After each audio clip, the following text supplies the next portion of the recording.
Yes, mate, how's it going? My name's Lee, and welcome back to the FPL Punk YouTube channel, where we try to dominate FPL one game week at a time.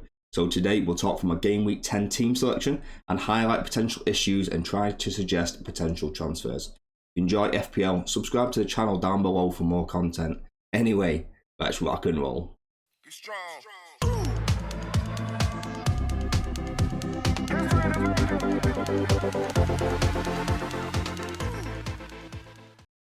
So first up, in the bottom right hand corner, we've got some information. My rank has gone up to 1.3 mil. I've rose by about a million places. My team value was 102.3 and I've got 0.4 in the bank with one free transfer. I made one transfer last week, so I've only got the one this week, unfortunately. So on to the goalkeeper and the defence, and I've opted for Areola over Turner. It's an easy choice for me. Areola up against Everton at home as opposed to Turner away to Liverpool.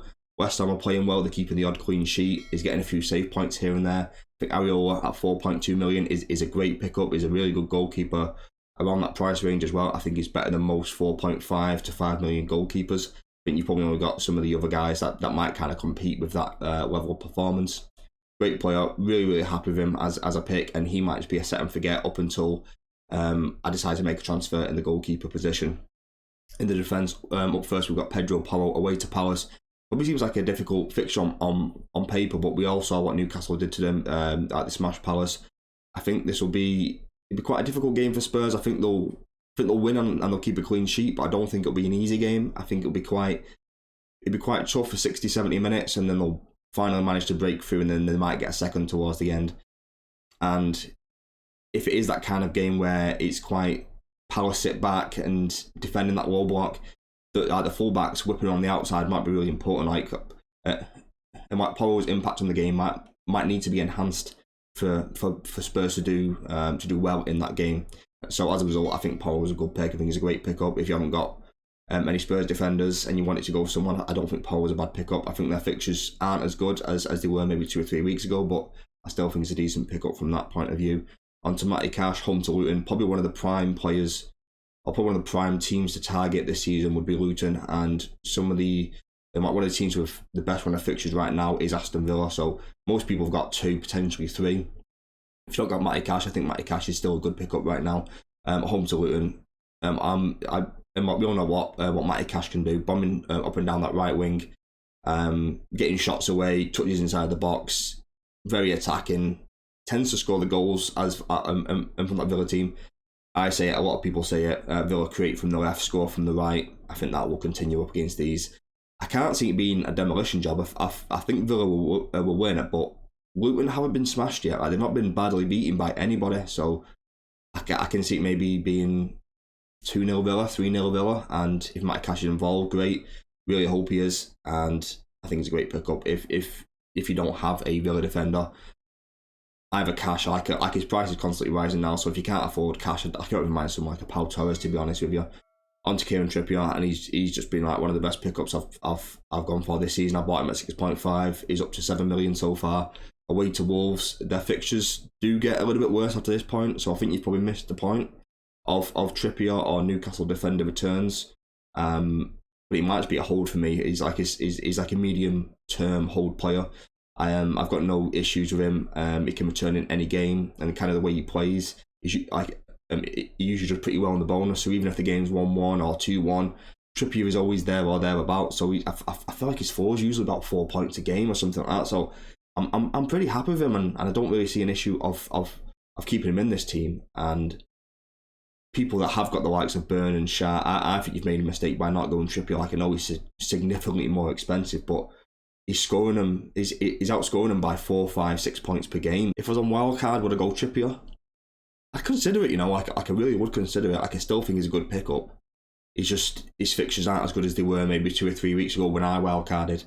But I still think he's a decent pickup, to be honest with you. And if I was on wildcard right now, I'd probably pick Trippier, to be honest with you. If you're on wildcard, leave a comment down below. Let me know what defenders you are thinking of bringing in this week. Onto the midfield, and first up we've got Anthony Gordon. Fresh from his goal from the previous game, and I watched him last night against Dortmund in the Champions League. I thought Gordon was pretty sharp, like pretty electric, to be honest with you, and I think they'll cause Wolves a lot of problems, and I think Gordon will start in that game, and I think Gordon will cause them some problems. think for his price range, for the 5.7, 5.8 million or whatever he is, like he's around that kind of bracket, I think he offers quite a lot of value, and he's a really good enabler, particularly around that price range. He's playing for a good team. He's got decent fixtures. I think he's a really good pickup. Same again, like if you're on wildcard, would I go there as opposed to someone like a Douglas Luiz or a Cole Palmer? I'd probably still go Anthony Gordon personally. I think he's the better player.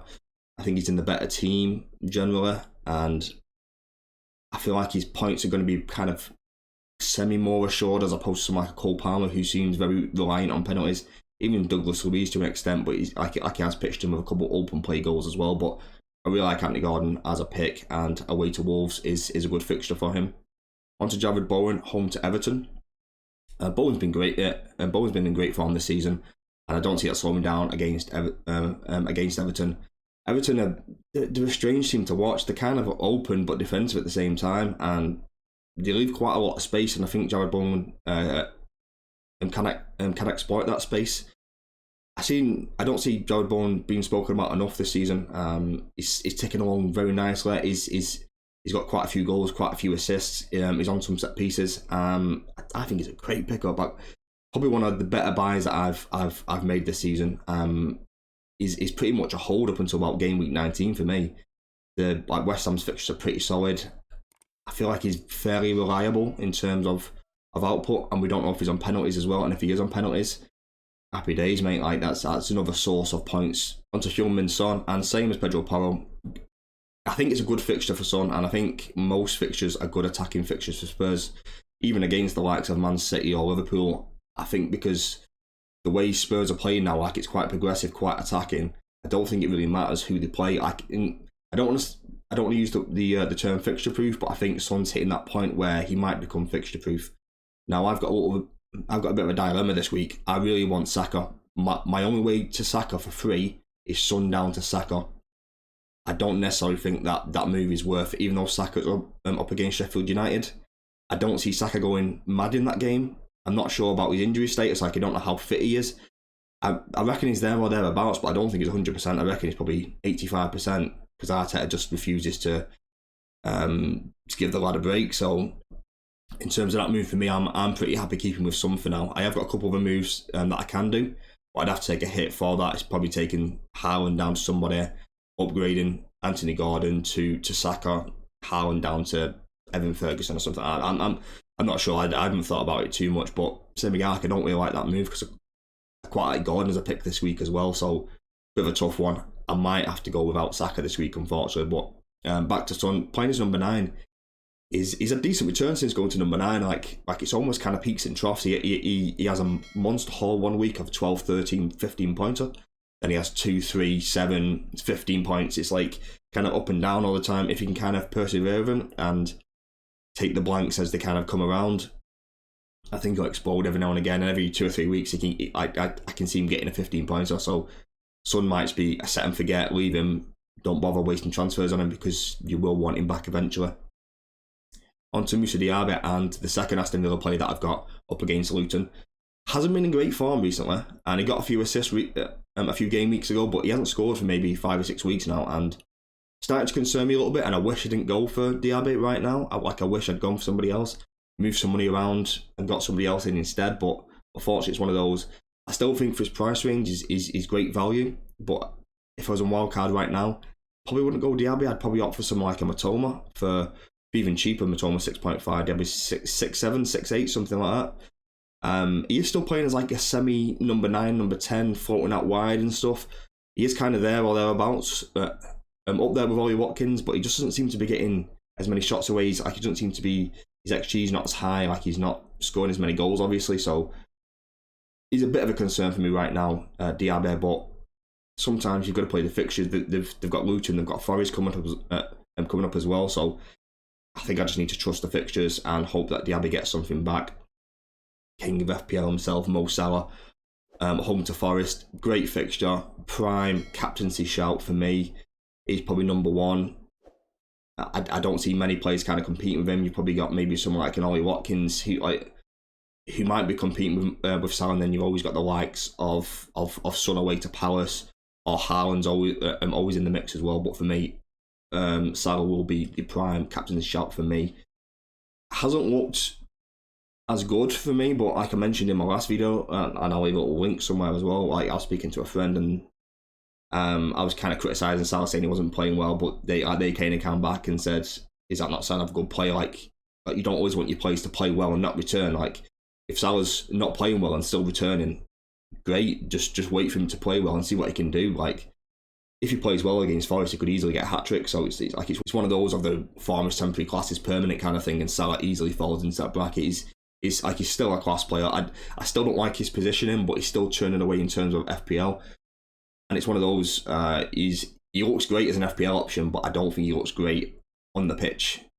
Like watching with my eyes, like I watch him, and he doesn't look great, but he's still plugging away every single week, and you just need to go over it sometimes. And I've got him, really happy I've got him.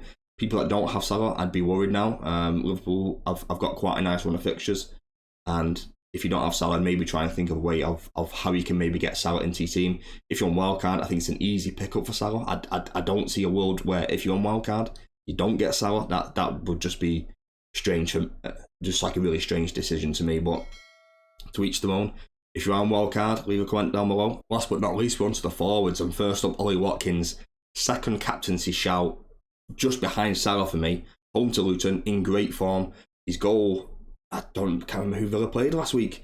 West Ham, when he kind of he runs at Kurt Zouma, does a step over the right, pushes it onto his left, smashes it top bins. I think it's a great finish. Almost reminded me a bit of like Prime Aguero, where he would kind of run around on the outside and curve all the way around. And as opposed to going a cross goal, I could go near post and high. Really difficult to stop that. And that's the thing with Watkins now, where people don't know if he's going to go inside or outside. Great form, great fixtures. The only downside is not on penalties, but he seems to be the one that's getting fouled a lot for penalties. I spoke about his XG on my last video, and he's only got a total of 0.8 XA. So he's massively outperforming. He's on something like 8 assists so far this season, so he's massively outperforming his XA data, but a lot of that will come from being fouled for penalties. On to Haaland, vice captain so far. Away to Man United. I just can't captain him, mate.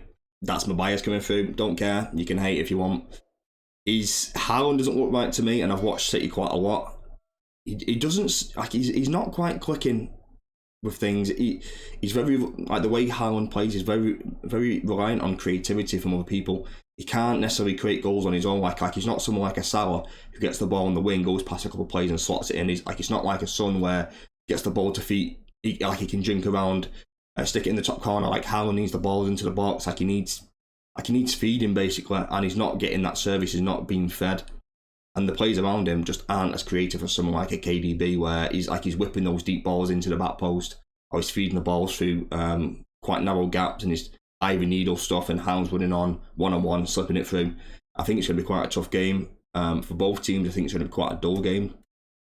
Maguire's playing pretty well, to be fair to him. I think Maguire will start and he'll be up against Haaland. I think we'll sit quite deep. There'll be no spacing behind for Haaland to run into. And I think Maguire will dominate Haaland in the air. I think we'll nick it. I think we'll nick it 2-1 is what my prediction would say. Rashford's not been in great form. He's got a decent record against Man City, and I think he'll score against Man City as well. And I think we'll beat them 2-1 is what I predict. So if that's the case, assuming that City do score 1 goal, Haaland will probably score the goal. He gets 1 returns. I can see Salah getting more than 1 return. I can see Watkins getting more than 1 return, and that's the reason why I think Salah and Watkins have a better captain's shout than Haaland. Do you agree with my captaincy opinion? Are you going to opt for someone like a Watkins or a Haaland over someone like a Salah, or do you think Salah is the best captaincy shout? Leave a comment down below. Right, mates, that's it for today's video. Hope you enjoyed. So today went for my team selection for Game Week 10. Discussed a few issues. Discussed if you're on wildcard, what kind of plays you should be kind of looking at. And then the big question for me was, do I want Saka? How am I going to get Saka in? Do I need to take a hit to get Saka in? And I'm not sure if I want to go which route I want to go down, and that's something I really need to think about. If you enjoyed today's video, don't forget to subscribe, leave a like, and leave a comment down below. Anyway, have a good day. Peace and love.